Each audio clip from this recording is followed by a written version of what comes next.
Sedikit info aja masukan ya. Dalam menentukan harga jual ini, teman-teman, itu sebetulnya ada beberapa faktor yang perlu kita pertimbangkan ya.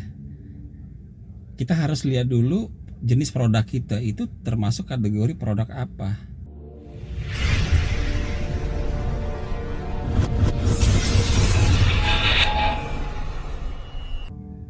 Halo teman-teman, assalamualaikum warahmatullahi wabarakatuh. Jumpa lagi dengan saya.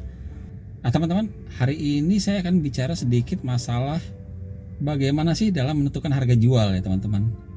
Ya, jadi pada saat awal-awal pada saat saya mulai jualan, saya juga sempat bingung ya.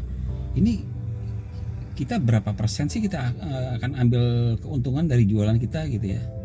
Nah, sedikit info aja masukan ya. Dalam menentukan harga jual ini, teman-teman, itu sebetulnya ada beberapa faktor yang perlu kita pertimbangkan ya. Kita harus lihat dulu jenis produk kita itu termasuk kategori produk apa.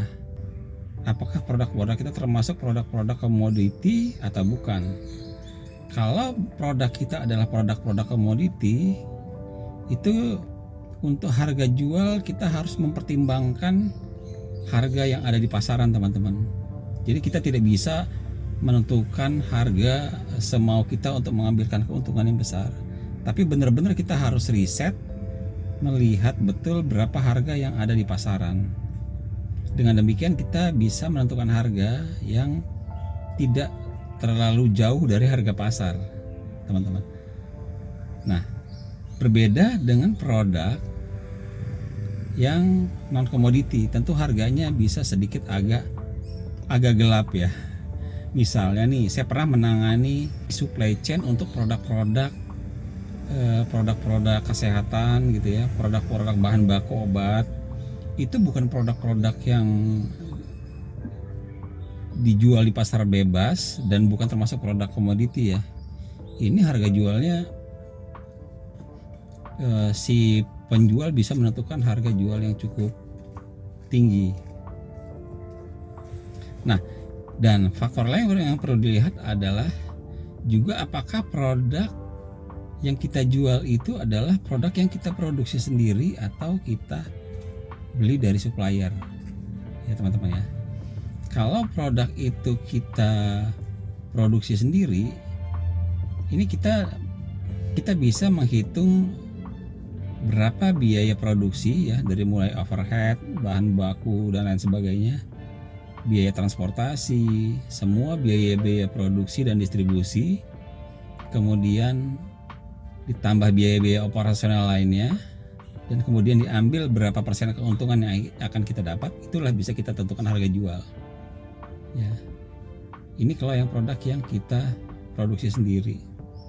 Berbeda kalau produk ini produk khusus yang kita produksi sendiri teman-teman. Kita punya brand sendiri, kita mendesain sendiri. Apalagi kalau produk ini punya kekhususan ya teman-teman ya.